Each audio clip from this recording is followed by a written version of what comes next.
Hello, today I will be discussing the public lecture video of John DePillis, and the title was Inquiring Minds Lecture Series, Illustrated Special Relativity Through Its Paradoxes. And John DePillis gave this speech on April 2nd, 2014. So the main topic of his public lecture was about relativity, and the definition of relativity in short is just that all motion must be defined relative to a frame of reference and that space and time are relative.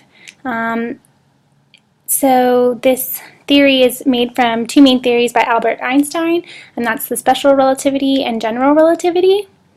And a great example that he used is that the speed of light, c, is the same for all observers regardless of the source of the receiver. And I think it's also important to remember that space and time should be considered together and in relation to one another. That's probably the main point to really get from this. So something that I learned from his lecture that I wasn't very well versed in is wave propagation. And wave propagation is basically an electromagnetic wave that's created by a local disturbance in an electric field and magnetic fields, and from its origin to go out in all directions. So an example could be a speed propagated wave does not depend on the speed of the source. So that's important to know. So the way he described it in his lecture was that if someone was dancing, the speed of the wave they give off doesn't depend on the actual dancer. And I thought that was interesting because it's a little bit counterintuitive. And also here's a nice little picture defining the wave propagation, showing you that it's going out in all directions. So because relativity is based off of frame of reference, it's important to know what inertial frame of reference really means. So it's to describe time and space homogeneously, isotropically, and in a time-dependent manner.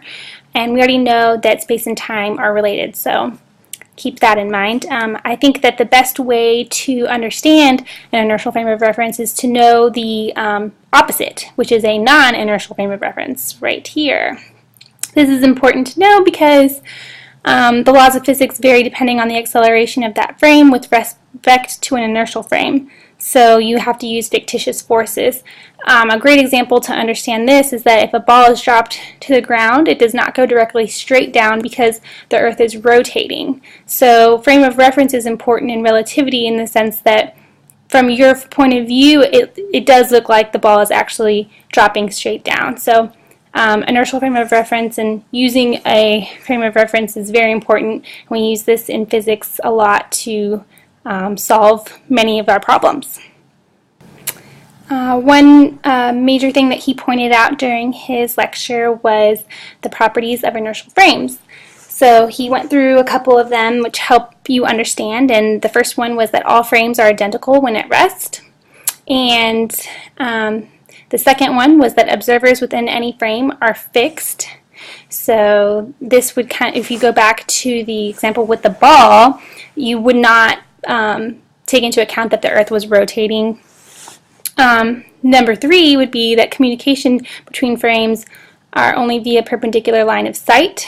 So once again, if you think back to the ball example, you could see that you wouldn't take into account the Earth rotating and the ball was in fact dropping straight when you were solving a physics problem to get like the correct speed and whatnot.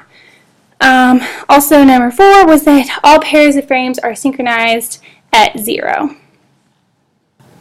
So another thing that Dr. DePillis showed us was the Minkowski diagram.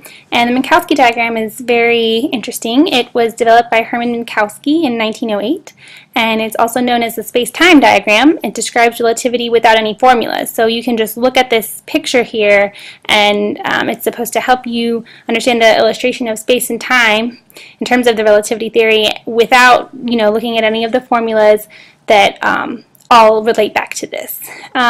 Also, in addition, if you see these curved lines here, it's supposed to portray the world lines in a plane that correspond to motion along those spatial axes. So this is a really important thing to understand. Relativity is very complex, but also very non-complex when you think about it in a, diagram like this. So it's very helpful. So relativity is very important.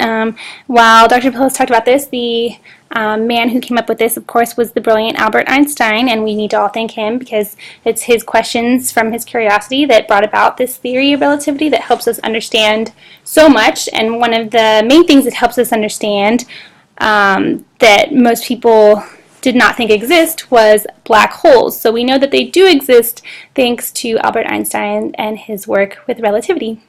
Anyways, I hope you learned something, and I really enjoyed Dr. DePillos' talk. And yeah, thank you for listening. Goodbye.